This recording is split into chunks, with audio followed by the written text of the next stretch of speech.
Hey guys, Pedro here to tell you about the latest from Endseeker, Coffin Born, out June 19th on Metal Blade Records. This EP has 5 tracks, 23 minutes in length, and this is the band's second EP. They are a German death metal band. Now, important to notice that this will be the band's final release. They're saying their goodbyes. A little bit of a bittersweet release if you ask me, because you're going to get new music by Endseeker, but perhaps you're also getting the last music by Endseeker. You never know. We'll see in the future, in 5 years from now, if they decide to release something else. But for now, this is it from the band. And this is an EP that, in my opinion, showcases the groovier side of their more traditional death metal experience. They're definitely a death metal band, an old school death metal band. But on this EP, they leaned a little bit heavier on the groovier side by keeping the sound and the overall production very raw and very gritty. I think that's where you're going to get most of the aggression, most of the heaviness, most of the intensity. But the way the songs come together, the riffs within the songs, and even the vocal delivery throughout this entire EP definitely adds a little bit more groove to that overall very dense sound, making the record in general a little bit easier to digest and not as raw as it would have been otherwise if this was a more traditional, stylish, and sonically death metal album. Now, you're also going to get 4 brand new tracks. I mean, all 5 of them are brand new songs, but the last one is a cover song. It's a David Hasselhoff cover song. Not in a million years did I expect these guys to do a David Hasselhoff cover, but here we are. Now, let's break down these 5 songs, starting off with Enemies of Peace. It has a little bit of a slow start. I like that. It feels like a little bit of a micro intro into the song and into the EP. It's very gritty with guitars and drums, specifically in the verses, and then it opens up a little bit with some more groove, not just musically but even vocally, and from a lyrical standpoint as well. The chorus definitely have a little bit more grooviness to them, and that minimizes the impact of that dense, heavy sound that the verses put forward. It allows the song to open up a little bit more, and it makes the song overall definitely more digestible, definitely more poppable, a fun track. Definitely a death metal moshing style song with all the right ebbs and flows, and with a chorus that really helps put an exclamation mark on the entire track. Then you have No After, No Before. This is a really heavy song, incredibly dense, way denser than Enemies of Peace, way grittier in terms of the overall sound.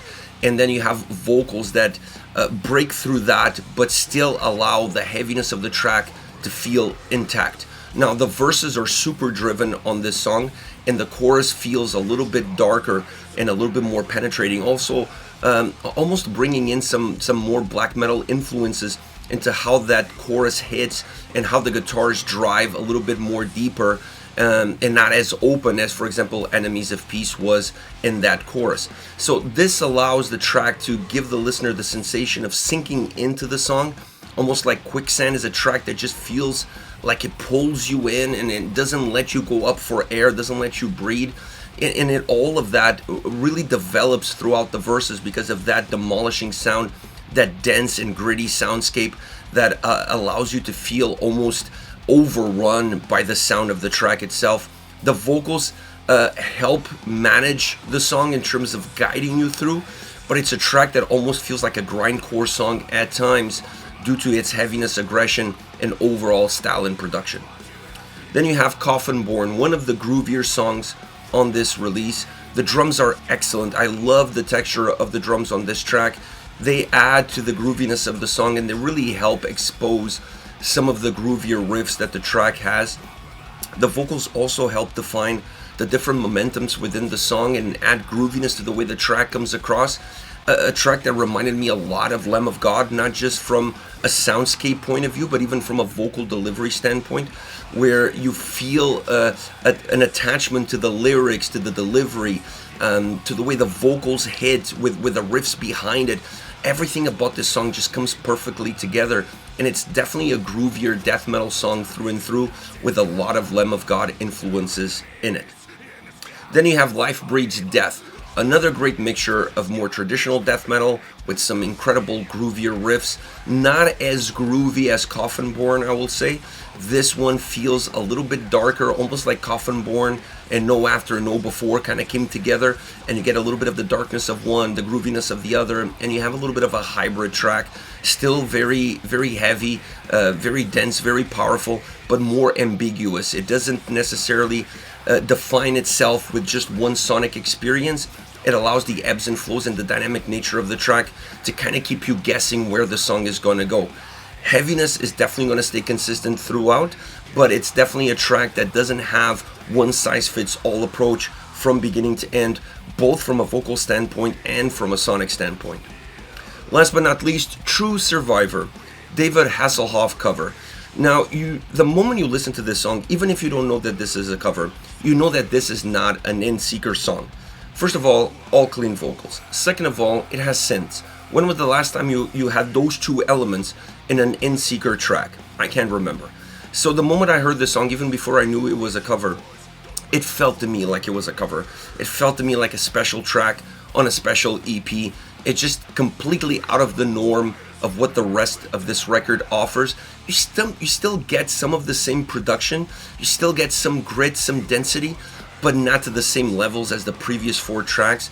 The synths, the vocals, the openness of the track, very groovy, but the openness of the track definitely represents a completely different style, a completely different song. And like I said, the moment I heard it, I knew that this had to be a cover of some sorts, and I was just surprised that it was a David Hasselhoff cover. But I felt like they did a phenomenal job.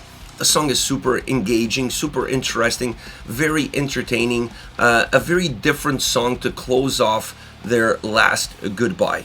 A nice touch, and I think that they did the song justice in terms of making this as metal or as death metal as any band could.